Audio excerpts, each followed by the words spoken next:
Hey, welcome to Filler. I'm Joe. And I'm Steveson Finale. And this is the place on the internet where, thank God, it's the season finale, where we talk about things that fill our cups as people and as creatives. Steveson Finale, how are you doing?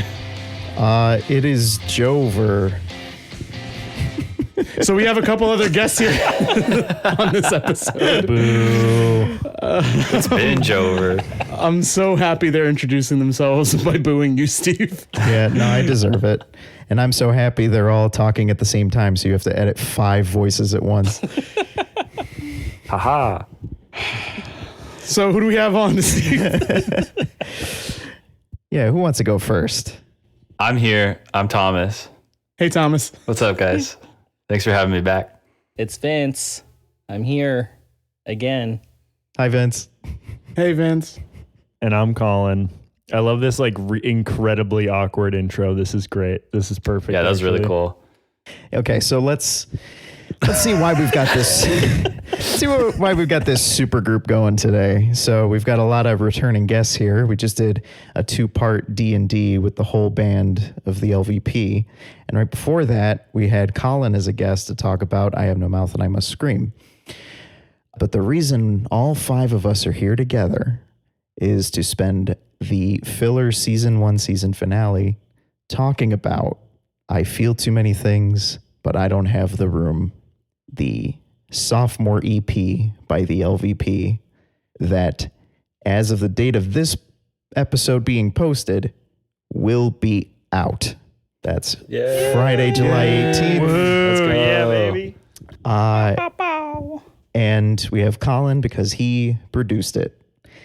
We worked on it for months, the 5 of us. We've had guests on there. We've had friends and collaborators to do art and features and all kinds of things to help make this a piece of work that we're all very, very proud of. And we wanted to spend our last episode of this season just absolutely glazing ourselves about it. So let's get into it. I feel like that should be the title. Absolute glaze. The LVP glazes themselves. The reason I forgot, or that I took so long to say it, was because I forgot the title for a second. I was like, it's a long thing. What is it again? Yeah, no, it's a lyric from one of the songs. And I'm not gonna lie. Now that you said the title out loud again, it gives like 2010s indie movie vibes, which I really appreciate. yeah, I mean, that's a big influence, I think, on a lot of the writing I've done, a lot of the music that inspires me, and just aesthetic in general. And it kind of came together as a last minute decision because we were throwing around a couple ideas for the title of the EP at first, like while we were still recording it with Colin too. Like we were like, you know, what's the shape this is taking with these 6 songs? We had an idea at first to do an EP cover where we're all sitting around a bar playing D&D, but I think like each of us is playing like a different game. Like Thomas is DMing, but I have like a PlayStation controller in my hand, or like different things like that. And that we'd have like different people around us, just like having a normal time at a bar while we're just in our own little world. And I think that would have been a cool image. But then the title didn't come together, and being able to actually shoot that didn't come together. So we threw around some ideas until finally we went with like my favorite naming technique, which is just pick a lyric from one of the songs, but not the name of the song. And my favorite lyric on the EP was "I feel too many things, but I don't have the room" on Car Speaker Test. And y'all seem to like that too. So that's why we called it that. Hell yeah. What were some other names that you were throwing around? Were there any like high contenders? I had thought "Fun at Parties," which might kind of go with the like D&D party, but also like it's tongue in cheek because it starts with like an angry song where I scream "fuck me to death." And Right. yeah. Yeah. I would say that is like ironically representative of like virtually every song on the EP. Yeah. Like that is like representative of like the guy who like kind of corners you and like kind of takes you in as their therapist for the evening. And I think that that's like kind of how the album feels a little bit like hyphen positive, you know. But so fun, You can't just fun at say an parties. insult and then say hyphen positive. Yeah, that's no, In a good way. but like in a good way, you know what I mean? Like I think that Fun at Parties could have been a really good title, but I think like to Joe's point, like the title that you guys ended up with feels like more, while having an ironic title is funny and fun, like the title you ended up with feels like actually artistically representative and not like an eye roll. And I think that in today's world of art, there's a lot of like art made for irony. And sometimes like just making something genuine is actually the coolest thing you can fucking do. So I'm glad you guys went down that path. I think that was like a really great idea. Oh, thank you.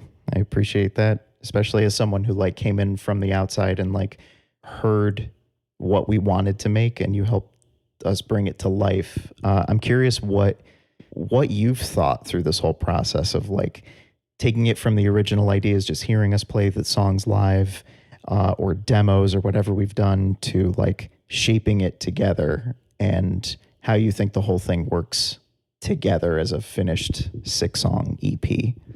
Yeah. I mean, first of all, I felt like, for the listeners at home, before we ever started recording, we had a meeting at my studio where all of you came. We had Vince's floating head on FaceTime on a chair, which was really Floating funny. head. But we talked about kind of like what all y'all's like favorite bands were, what your influences were, how you envisioned the record.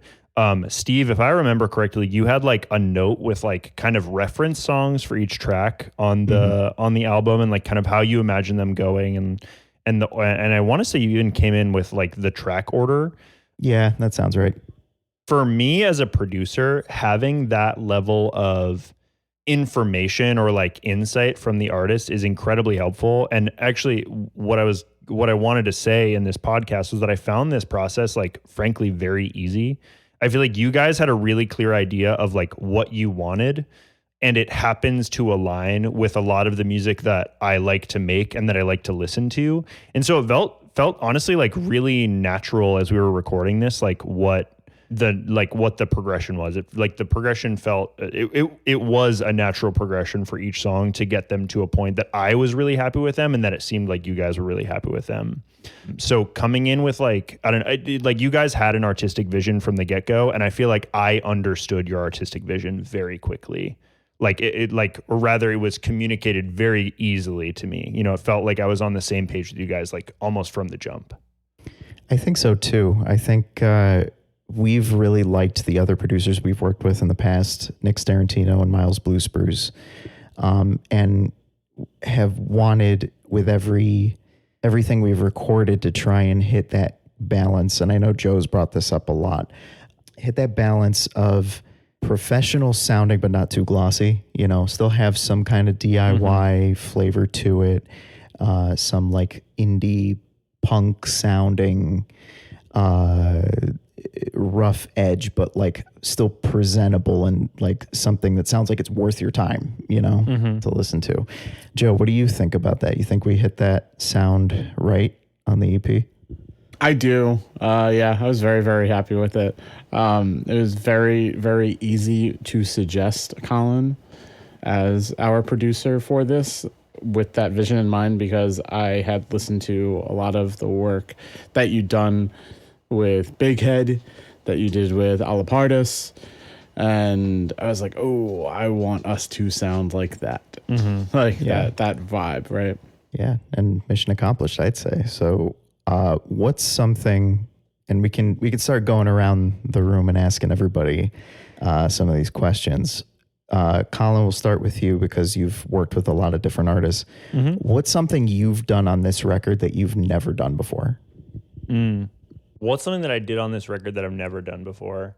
That is an excellent question. Well, first of all, I actually don't think I had ever produced a song with sax on it in my life, which is like kind of weird. I have with my like live recording, at least of all, I have recorded a number of saxophones, but I don't believe I've ever been a producer on a song that was put out on Spotify with a saxophone.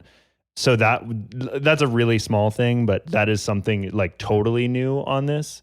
But for me, like the main like sort of new thing was like really like the way we made intros on a couple of these songs. I've done stuff like that, but really like I feel like that process, and the title of the song escapes me, that has the really long intro on it that we made. Oh, it was Car Speaker Test. Yeah, thank you. And Car Speaker Test, that was sort of like the first time I had made something quite so robust, like collaboratively with everyone. It really felt like in that moment, like me, you, and Vince were like kind of on one. Yeah.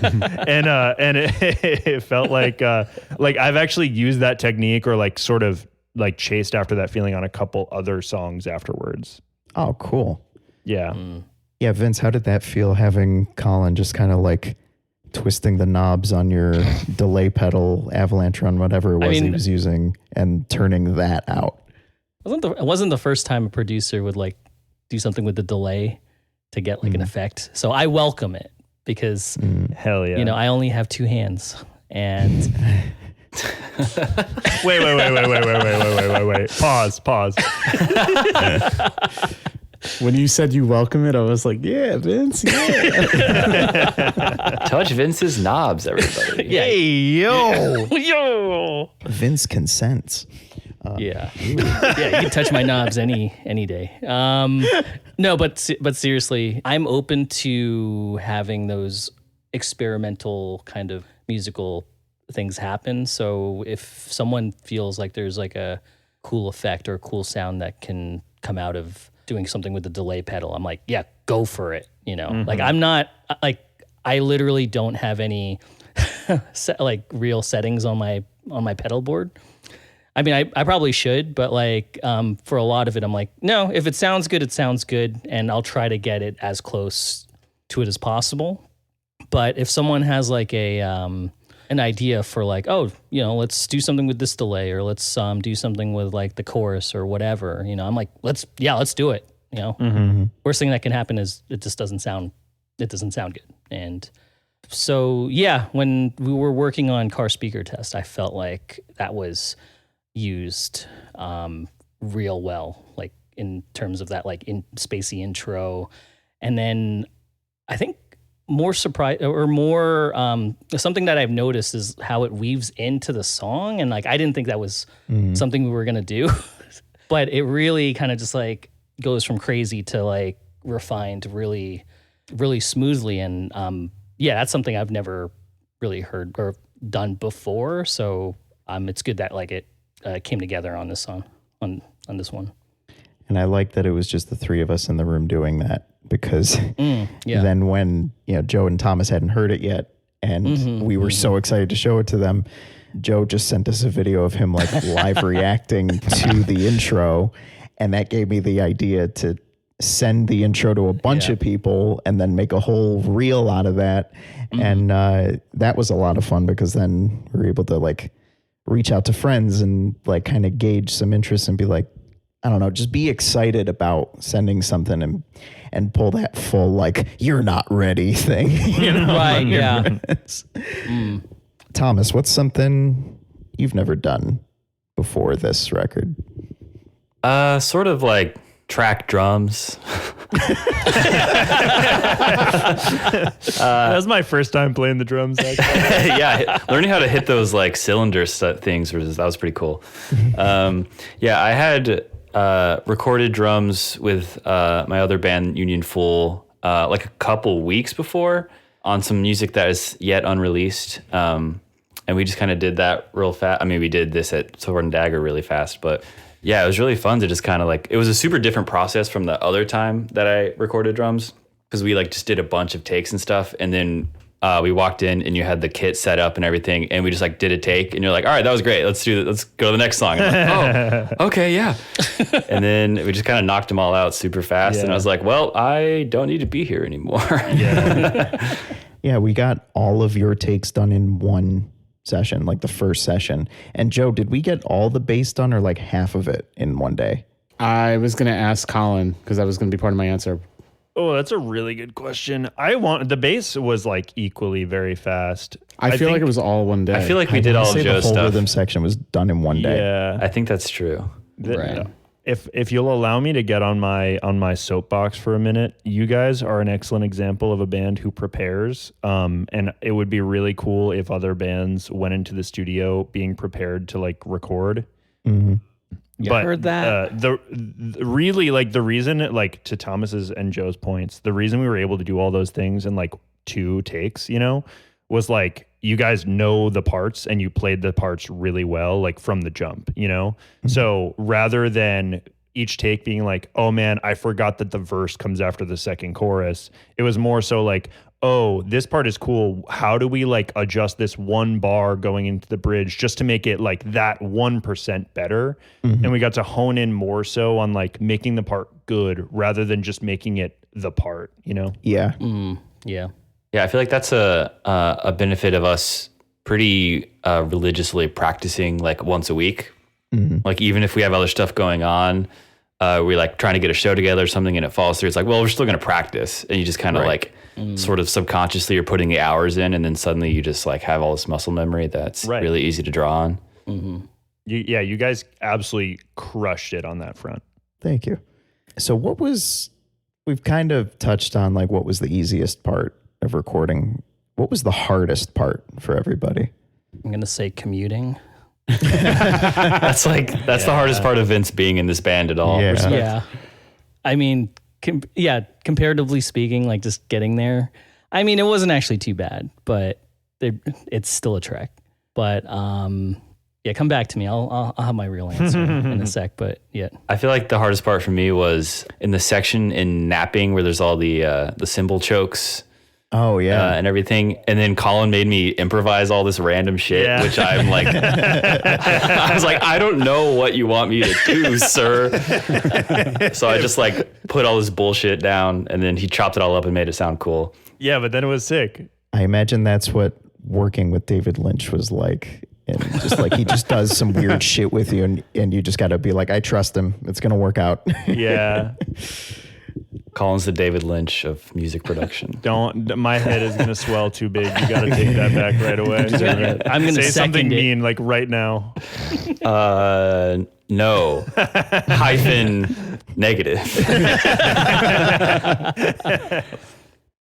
Something that was very hard for me was singing during allergy season because I did like most of my vocals in one day when I was particularly stuffy. And I even got some like comments on Submit Hub that were like, you sound congested. And I was like, how the fuck do you know that? How could you tell? So yeah, I'm never going to record in the spring again if I can avoid it. I had 2 that like really stood out to me. One was super concrete and one was like very abstract. Vince, I don't know if you were here for this, but there was a time, I think it was on napping, I don't remember for sure, that I could not land the timing for some like little like 1% thing, Colin, like you mentioned, that we were doing in the studio. And Thomas, you had the patience of a saint. You were like, it's there. And you were like counting it out in different ways. And then I saw Steve figure out where it was, and Steve was then trying to communicate saying, oh no, it's there, like trying to say it a different way, and it was like this Was little it that break pause in the middle of the second verse? Yeah. Yes. That's what I remember. I think this. that's what it is. Yeah. I also remember this. I don't even remember where it is. And Thomas, do we do that when we perform it live right now? I do. I don't know if you do. Okay,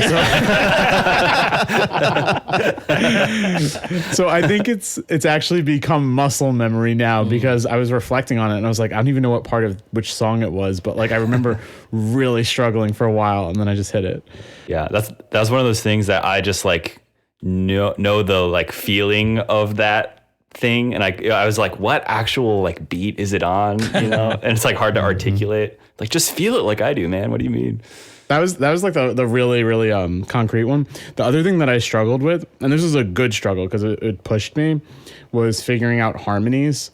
I feel like there's like a go-to harmony that I have learned over the years as I've been in bands. but then to find how to layer them or to hear the pitch that goes with the other pitch to make it like a 3-part harmony, like that's something that I still think is so very, very abstract and out there that I really, really want to learn.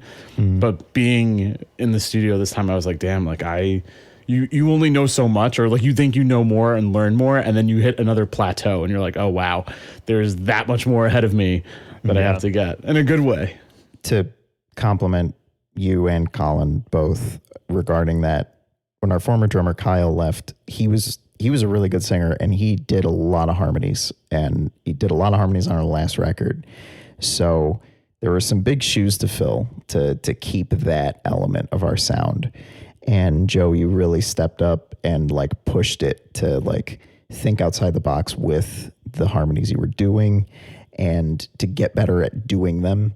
And, you know, had ideas for things for Vince to do too, and like different ways I could deliver the melody and stuff that really helped fine tune a lot of the songs. And it was Colin's direction also that really helped with that, because I get red light fever, if that's what it's called, real bad with singing, and get that note a lot about my singing on the record sounding boring or uninspired or impassionate, which when you see us live, I am not that. Even if I'm not technically proficient, I'm always passionate and I'm always like very high energy. But something about recording is very hard, and it's very hard to capture that same energy and emphasis unless it's like a very specific feeling or screaming or something, at least for me. But then Colin comes in and is just very encouraging in between every take. That when I was doing a bad take, it was like, let's try this again. You know, not that sucked, or like you need to do better. But just like, why don't we try it like this? You know, very encouraging. And then if I've improved even slightly, he'll be like, my dude's a singer. Like he'd keep saying that. And it's like, it does like help a lot to feel like, okay, I'm not failing at this. Even if he's straight up lying to me, at least I'm improving, you know? So so the result is getting there. Yeah. And so that to me is just as important of a quality in a producer as turning the knobs, you know? So I'd say that's, you know, that's half the battle, is like having your producer feel like another member of the band, but also kind of a director and a homie, you know? Yeah. Thanks. That is very kind of you. I'm a yapper, grade A. You guys all know, you've been in the studio with me. I'll fucking talk your ear off. You've literally taken like an hour of pay off of our invoice Just 'cause I for was talking to us about Mistborn or some shit. I've been known to do that from time to time. Sword and Dagger Audio, East Williamsburg, Brooklyn, New York. But I really do feel that producers are like, it's like 50% like it's technical / creative job, but it's also 50% like a professional vibe checker. You know what I mean? Mm-hmm. Like, I think that the main, at least the way I exist as a producer, like I try to be encouraging of people. Like there's nothing worse than like the grumpy sound guy kind of vibe, you know? Mm-hmm. But also like, Steven, for you specifically, I think that you are like, hot take, good at singing. I don't know how to break it to you. Hyphen derogatory, I guess.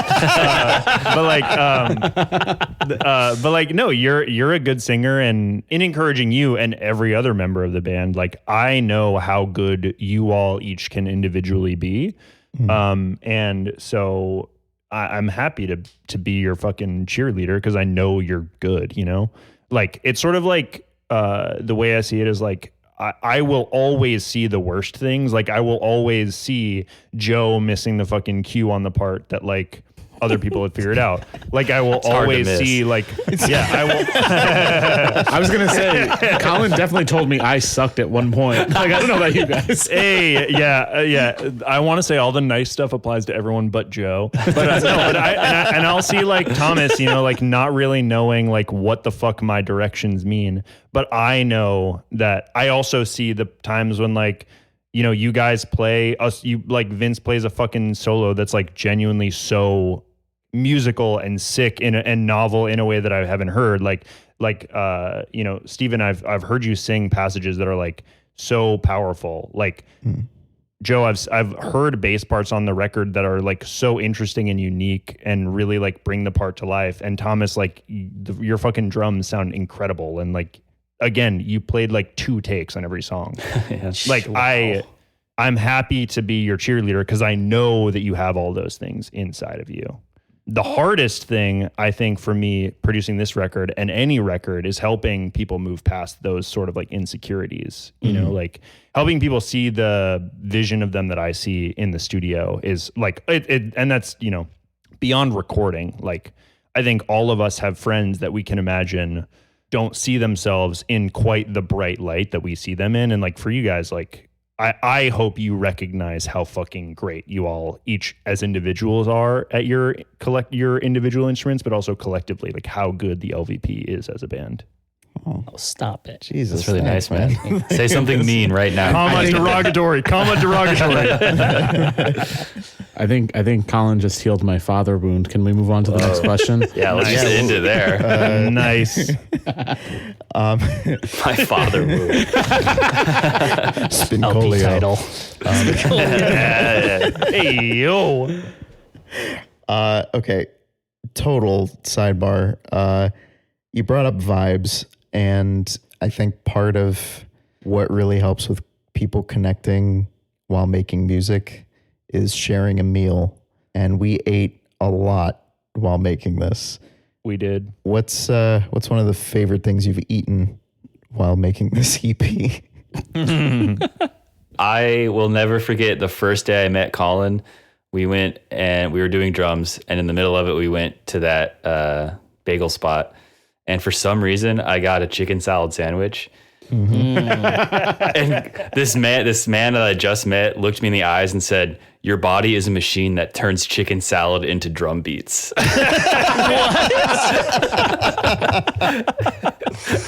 Oh my gosh. Listen, bars. Honestly, yeah. And that's the sort of cheerleading that I needed. That should be on a t-shirt. And I gotta say it out loud, man. Nothing is grosser to me than chicken salad. I'm so sorry. I know Not you're a mayonnaise guy. It's just any kind of like blanks, like egg salad. No thanks. The only one I'll go for is potato salad, but like light on the mayonnaise, please. Okay. See, I'm with Thomas. I actually think it's really good, and I'm a big fan. But I have gotten food poisoning from tuna salad at a bagel place in Maryland. Well, yeah, once, you're gonna get food poisoning from sometimes. Yeah, These are the risks. that's the risk kinda how you it take. goes. Yeah. Yeah. No, I was surprised that that bagel place had a really good split pea soup. Sorry. This is incredible. We went to a bagel place. We got split pea soup and fucking chicken salad. Yeah. Oh, I had a bagel too, but I was also like, well, yeah, let me try that soup though. Band of old men having I respect it. Yeah, dude. Yeah, you got a side of Werther's with them too. I thought I was the oldest. I liked the field trip we took to get pizza one day. We were like, we can't do bagels anymore. Let's get pizza. Yeah, that was a good za. Good za. Danny's Pizza. What was that one sandwich you got at Newtown? Yeah, what's that sandwich called? It's a halloumi sandwich. That's my fave going to Newtown. They have it's mainly veggie stuff. Yeah. I go to that place all the time because I'm always here. And I had never had that before. And you brought it in and I was like, man, if I could steal that sandwich out of that man's mouth, I would right now. And I had it the other day. And man, if I could go back in time, I would definitely steal it out of your mouth because that is so good. It's so good. He's twisting your knobs and stealing stuff out of your mouth. Hey, Come yo. on, stop it, guys. Vince, was that your favorite meal at the studio? Yeah, I mean, when I'm in that area, I usually get the halloumi sandwich, and really good. Very simple, but very very noms, very nom-noms. I don't know. Very knobs is what he Very meant. knobs. Anyway, what's your favorite song on the EP? I'm actually curious about this. What is everybody's favorite song on the EP? I'm gonna start before anyone steals mine. Oh, Mine nice. is going you got. That's why I got to go first. Mine is 100% Mom v Dad. Really? That is definitely my favorite song. Yes, yeah, it's groovy. It sounds like a 2000s emo song, so it sounds like something like I grew up with, which is really really cool. Right, yeah. But like new, you know. Everything on that song is a hook. Like literally everything. Every melody, every drum part, every like just like my bass line is a hook, which doesn't make sense all the time, but every bass line is a hook. I love that song so much. Yeah. And it's got stuff on it we've never done before, like having a guest vocalist with MJ who killed it. Like I was looking for a femme singer to do the mom part, to turn the song into a duet, because we've played it for years where I was just singing the whole thing, but I was like, this would work really well as a duet to really tell the story better. And not only were they down, they were amazing. And I was so excited to have them on it. And then Miles doing the sax solo, and the fact that he could just like record it in his own studio, send us the file, and then Colin could mix it. It was like, it was so seamless. And, you know, that was based on him just like coming up and joining us at a show in Queens once, like that same day. Like we asked him the same day, like, hey, we're going to be in your neck of the woods. You want to come like improv a solo on Mom v Dad? And he was like, yeah, I do want to do that. And then, Less than 5 minutes later. yeah, That's so sick. just made the record. And that was great to see that finally all come together in a way that was like kind of a dream come true. Yeah. Miles is like Ron Burgundy when he's at the jazz club and he's like, I'm not Yes. prepared. And he pulls the flute out of his sleeve, but with a saxophone. Exactly. Was that one take? Like the sax solo? Or did he say that he comped it? I can't remember if he sent us more than one version and we just used one we liked. I think it was just the one, honestly. Yeah. Like he just knew what it was right away and it was perfect. Yeah, in the file he sent us, I'm pretty sure it was like he sent us like the main solo, and then there were a couple other sections that he played sax over, I believe. Yes. Right. Like in addition to what was already there. But it was honestly, it sounded so sick as soon as I dropped it in. Mm-hmm. Okay, everyone else, what's your favorite song on the EP? I feel like I kind of have two for different reasons. I really like playing Coffin live when we, there have been times where we play it and we like really kind of lock in and it's so big and like angry and shit. And it's just really fun to kind of just bang on the drums. And the drum part is kind of like simple and just like caveman hit, you know, and it's really fun to kind of get into that mindset. Mm-hmm. And I feel like sonically though, like listening to the songs, I like Car Speaker Test. Yeah. It's just like, it's such a cool song. The intro obviously is like really sick. The drum part's really fun to play. Also, it's like one of the more complicated ones. And they get little mini drum solos in there. So that's always fun. Yeah, I like that one a lot. I would say for me, I think also Car Speaker Test. That and Mom v Dad both have like that kind of like, by the time we were done recording it, I was just like, holy shit, this is amazing. Like recorded and everything.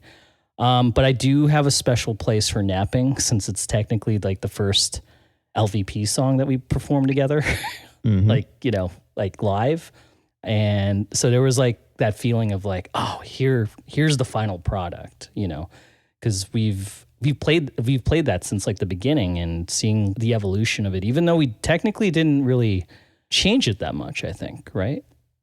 No, we've just kind of added to it over the years. And I'm glad you brought this up because I'd say my two are Car Speaker Test and Napping because, you know, Car Speaker Test, again, the intro, it feeling kind of like the centerpiece of the EP that kind of like brings everything together stylistically. And it's a story song. I like writing story songs, but, and it's got the lyric that the whole EP is named after. But Napping was probably the first song I wrote that gave me the genesis of the LVP. Like I had written Bermuda Love Triangle before that, but Napping was the first one that started to feel like something I wanted to do something with, you know? And it's the first song we've ever played live because we opened our first show with it. And over the years, we've added slight little changes here and there. You know, mostly like Vince, you improved the lead melody on the chorus, and Yeah. I think Joe has added fills on the bass, and you know, Thomas has found cool things to add to the drums. And I added that one part that Joe has trouble with. I don't know what you're talking about. so okay, Doesn't that's funny exist. because that was already there. Shit. But it was, no, it was there by accident because I remember recording it on an acoustic guitar to show to Kyle years ago to demo it. And I just missed a hit in that exact place. And when I heard it back, I was like, oh, that's actually a cool pause. I'm going to keep that. And I love when shit happens like that. It's canon now. But, you know, then Colin was like, oh, let's add like a cool little flanger drum thing into it and throw some synth keys and just make it even bigger, you know? And now Joe's got like this cool like background vocal thing on the outro, and like, I don't know, it feels poetic to have that song be the last one on the EP, and feels like a great way to mark the end of this era so we can start finally working on some new songs. Would you say that the 2 EPs and like everything that we've done till now is considered like an era? Like, would you? Kinda. Yeah. You know, there's some of the stuff on this new one is older writing wise than stuff on the first EP, but it was just a matter of getting the right songs together on the right collection. And I think the first EP has more of a direct sound, and this one has more expansion, which is what I've always wanted. Yeah, I'd say whenever we get into our next batch, it's going to become, I think, a different writing process. You know, it's going to be, now that we've been playing together for so long, it'll be more collaborative than it's ever been.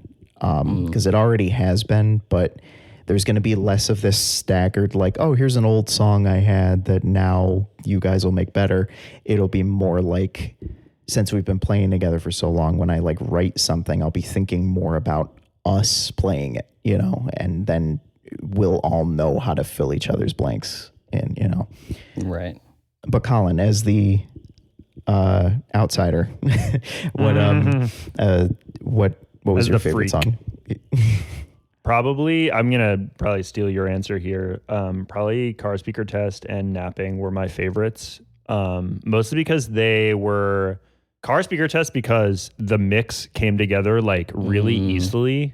It just felt like sometimes you record a song and like everything just like fits together so perfectly sonically that like the mix just like kind of mixes itself. And that was one of those songs. Also, like we were cooking on that intro, and that was like really fun. For the listeners at home, what we did is the intro is like in the relative minor of the key of the song.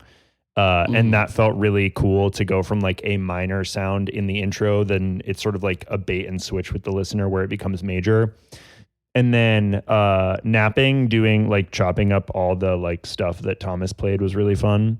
And then that's the one where you have a break beat at the beginning, right? Yes. Yeah. Yeah, that was really fun and is like one of my favorite things to do. So yeah, those are probably my favorites. And I just got to do a lot of like fun production-y stuff on those ones. That said, Coffin and like When You Scream Fuck Me to Death is like pretty visceral feeling. So, you know, shout out to that one. So none of us said anything but that or Year in Review. Do we have any good things to say about those two? Actually, I did have a good thing to say about Year in Review earlier, because that's the one where like Vince rips that like trem picking section, and it's so sick. It's like I feel like you're flying in that section of the song. Yeah. Mission accomplished. You're welcome. Yeah. Hell yeah. And anything but that is like, it's such a bummer in such a good way, you know? Bummer It's, like, it's one of those songs. It's like that.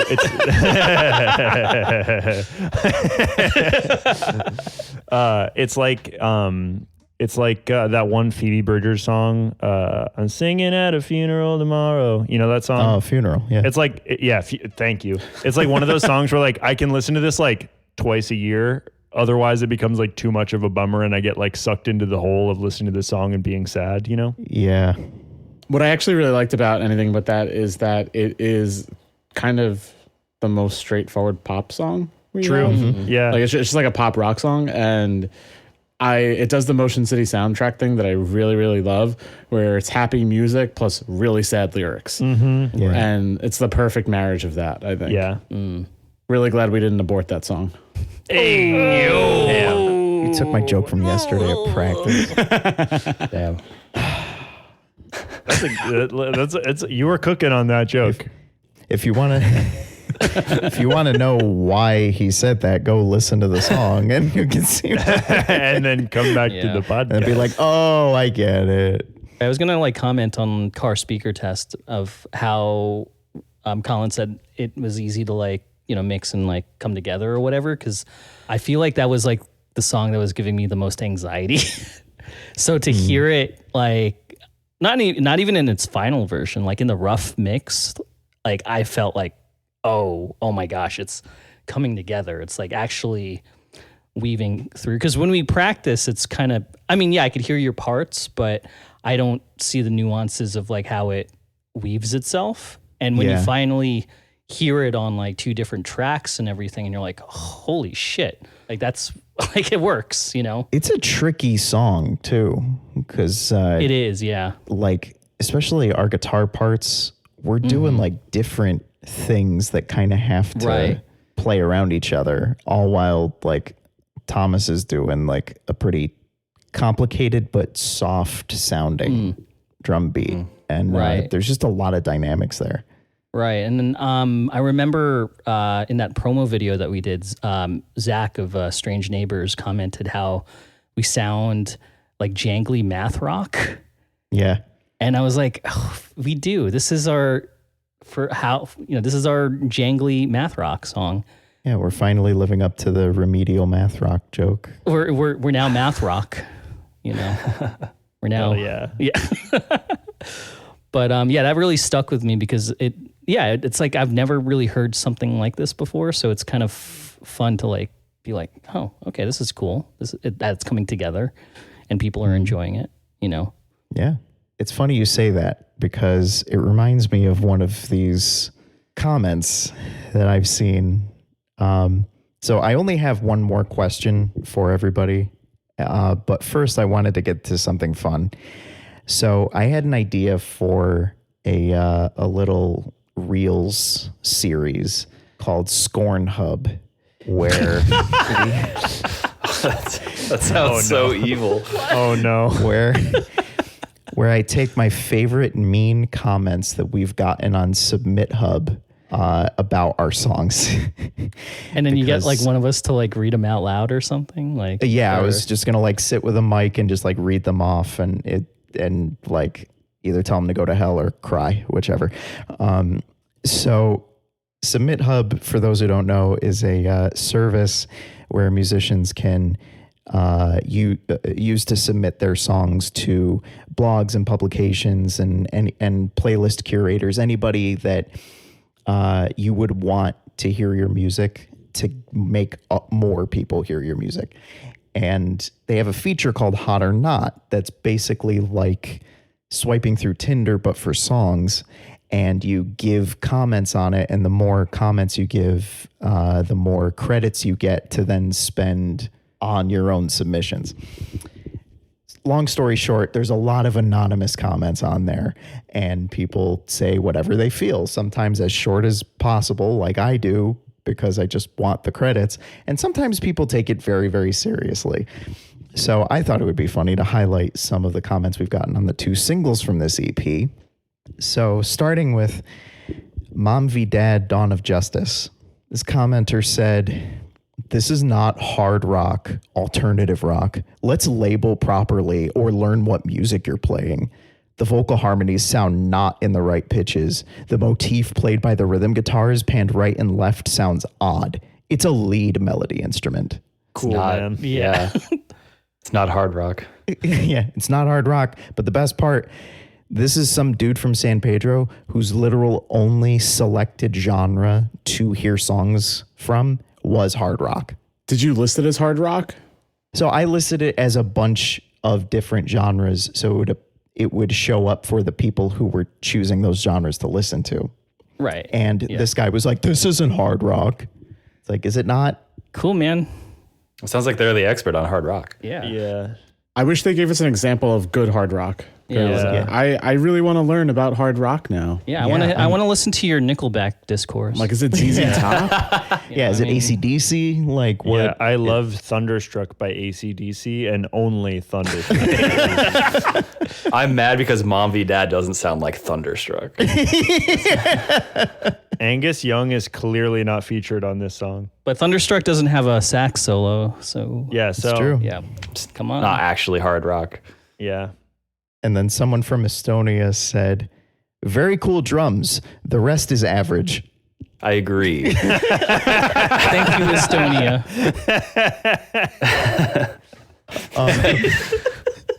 Someone from Estonia.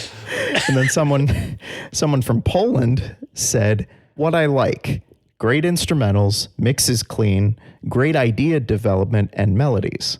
What I'd change, male vocals sound clearly worse than female. Just needs more practice. Oh, I mean, They're not Jesus. wrong. They're not wrong. But I just like seeing how some of these things get translated because they're like when they're coming from other countries, you can see the original text in whatever Right. language it is and then the translation. So sometimes it's just funny to see how it got turned out. Maybe sometimes the hyphen positive gets lost in translation. yeah. Yeah, we can't translate emoticons or whatever in different languages. So valid. And then last one about Mom v Dad. The girl vocalist has a great voice. A great song, by the way. Nice. And that was someone from Hungary. A weird like Eastern European thing going on. Yeah, they're loving it. Yeah. I don't know what the deal with that is. But then Car Speaker Test had a few gems as well. Someone from Greece said, reminds me of Dire Straits. Nice. I'll take that. Dire Straits fucking slap. I don't get that comparison Yeah. at all. I mean, listen, somebody's dad likes Dire Straits, but like what? Yeah. I mean, I like Dire Straits, but yeah. Someone's dad compared us to Rush once, and I'm like, I'll What? take the compliment, but I will disagree. I don't see it. Yeah, but I'll take Yeah. the compliment, you know. I mean, Mom v Dad is basically Tom Sawyer. Come on. It's basically the same It's basically song. 20. Well, Car Speaker Test is 2112 then. Sorry. Yeah, I guess so.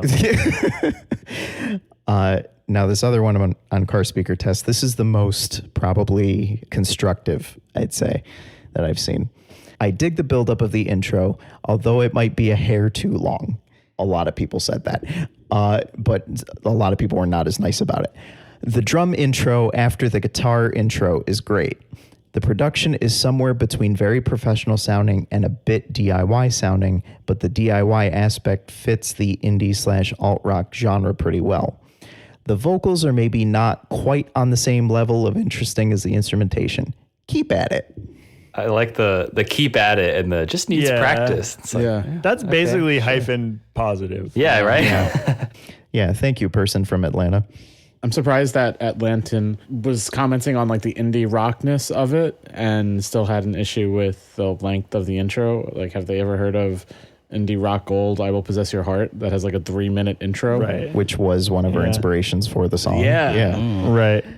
I'm kind of Yeah. pissed that they were talking about it being indie rock because it's obviously hard rock. Yeah, Obviously. This one sounds, that it's Thunderstruck basically guy from? Thunderstruck. From San I Pedro. think his eyes would melt if he heard anything like this because it's not AC/DC. You should follow up with that guy and send him anything but that and be like, oh, is this hard rock? And like, just like, keep asking Is him. this? Is this? Send him all 7 minutes of your interview. Yeah. Was the hard rock one a comment that wasn't in English? No, that was That was San the Pedro, language. yeah. Okay. I would be curious to see if he or they, I don't know what this person's gender is. It's but a they're he. both- Let's I be mean, real. yeah, This come on. guy, yeah. This isn't hard rock. That is the most like male fucking like obnoxious dude. Yeah. Anyone who's glazing like Angus Young and Scott Stapp in the year of our Lord 2025, that's boy energy for sure. But I would be curious to hear what their take on Coffin is. Like, is this hard enough for you? It's like, it's too hard. I wouldn't be surprised if too hard. Like, Too hard, this no. isn't hard rock. This is metal. It's like, it's not even metal. What the fuck are you talking about? Man, genre? You just don't get it, dude. Doesn't exist. Genre's not real. Yeah. Yeah, Genre's not real. That's the LP title. But this is the last comment. I just really like how sweet this one is. Oh, this is my vibe. My band's in a similar vein. Totally dig. Well done production. Finally, yes, a band that gets it. Stoked. Nice. Hell yeah. So Hyphen yeah, sarcastic. if you are the person from to you in Los Angeles, if you were the person who left that comment, let's get a show together, dude. Let's put together a hard rock show. Yeah, hard rock. Well, in San Pedro. Totally in the same vibe. Yeah. I might still do the whole Scorn Hub show, but that was I think it's a really good content idea, and I think it's also a fun way to connect with bands too. Yeah. 'Cause I'm sure we're not the only ones that are getting these like hyper intense feedback notes. You know, like I feel like just the fact that we're getting comments, like we made people feel something. Even well, like I paid for them. But Wait, what? you know, Well, never mind then. Okay, yeah. I retract whatever I just said. Then Yeah. I did the Submit Hub thing with my with an EP I put out like back in 2021, I think, and stopped like after the first round because I was like, oh, this is just like the stupidest replies to my music I've ever gotten. Yeah. I replied to one and they were like, your other song was jangly and we like it, but this one isn't quite jangly enough, quote unquote. So we're not going to feature it this time. And I was like, what does that even mean? Like, what does that mean? yeah. What do you mean That's by the this? default reaction to like any Submit Hub comment. Like, what are you talking about? Exactly. Hard rock, pan left and right. Yeah. It's a lead melody instrument. I know how to use Logic. Learn what genre you're playing. I was like cracking up at that. But I have one last question for everybody here. And that is, now that the EP is done and our EP release show is coming up on Thursday, July 24th, what do you want to do next? I will say I've not actually really written music with you guys yet. I'm the newest member of the band. I've just sort of like learned and filled in previously written drum parts. Shout out Kyle. So I'm excited to sort of like see what kind of stuff we can pull out of our asses together. I want to echo Thomas. That was what I said. I want to write with all of us in the room. Yeah. And I want like Thomas's influence to really put itself in there. Yeah. Vince, what do you think? I mean, that's something like I really pride on. Like just the output of our songs is really, I mean, it goes through a hibernation, or not a hibernation period, but like it goes through like a period of changes where, like, I remember when you guys sent me the first video for car speaker test, and it was really different. Like, I think it was more straightforward. And then I think slowly but surely, like, we started adding on, well, I added on my part, and then I think from there, Kyle changed up the beat, and then seeing that evolution of a song was really like, holy crap, like this is crazy how quickly it came together. And, you know, so yeah, I mean, writing more music collaboratively is definitely something that like I want to do going forward, because seeing a lot of these songs from like day one versus how they are today, it's quite crazy seeing that evolution, you know. And I mean, play shows, you know, let's rock out to some hard rock. I agree. I agree with all you guys. Like, I thought, I would really like the next batch that we write to be more all of us together, all of us in the room. Because I think Car Speaker Test was a great example of us taking something that started sparse and became all of ours very effectively. So I'm excited to see how that'll all come together. on the next batch. But one thing I really want to do is do a little mini touring, just to play a little bit around East Coast, Northeast even, just to have that experience. I've talked about it on the podcast before. It's just something I want to be able to say that I've done and feel like we've hit a new benchmark of what a band can do. Colin, what do you want to do next as a producer, as a musician, as a collaborator with us? Like whatever comes to mind. I mean, first and foremost, I'd love to make another record. I would love to make a full length with you guys, especially as you're moving into a stage where it's less like sort of the Steven songs that are played by everyone else, and more so like the LVP songs that are like sort of more collaborative. I think there's an opportunity there for you guys to explore what that looks like across like 30 minutes of music or 40 minutes of music, and I think that would be really fun. Not only because I like your music, but also because I like hanging out with you guys. Hyphen derogatory. But also, like, I would love to see you guys touring. I think something that is difficult as a producer is that once the music is done, it's sort of out of my hands. And I love all the stuff I work on. That is, very much true with this EP. And once it's out the door, I don't really like have a hand in promoting it or getting it out to the masses. And that's something that I would love to see these songs like played for more people and for you guys to like reach a larger audience. And not only because I believe in you guys, but also because I put my heart and soul into these songs, and I feel like they're not my lyrics and they're not my chords, but I feel like they creatively represent me. And there's some like sort of fulfillment in having that sort of reach a wider audience. And so if you guys went on a fucking East Coast tour, I would be like genuinely so stoked about that. That would like make my year. Hell yeah. Hell yeah. Thank you. Well, that's all I've got. Joe, I've kind of co-opted the whole podcast that we share. So do you have anything else you want to say? No, I guess I liked our music enough that I could say it filled my cup. I don't know, like it was cool. Making a record with your friends filled your cup. Yeah, I guess it was like fulfilling and whatnot, and I really love you guys and stuff. Yeah, man. Joe. We love you. Aw, Joe.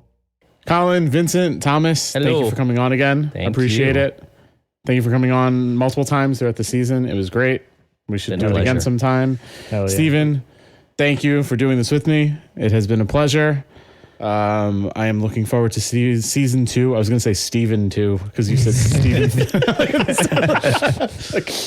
Looking forward to season 2 whenever we get around to it. And thank you everyone for listening. It has been a delight. Thank you all. We'll see you Thank soon. you. Come to our EP release show at Main Drag Music Thursday, July 24th in Brooklyn. And be on the lookout for season 2 sometime, where we'll have more guests, more cups to fill, and More probably knobs to twist. more knobs to twist, more Hey, yo. selves to promote. Peace. Peace. Thank you for listening to this week's episode of Filler. If you liked what you heard, please rate and review this episode to help others find it. For more recommendations and explorations of media we love, go to afterschoolspecial.xyz. Follow Filler on Blue Sky and email us at fillerpod@gmail.com. See you next time.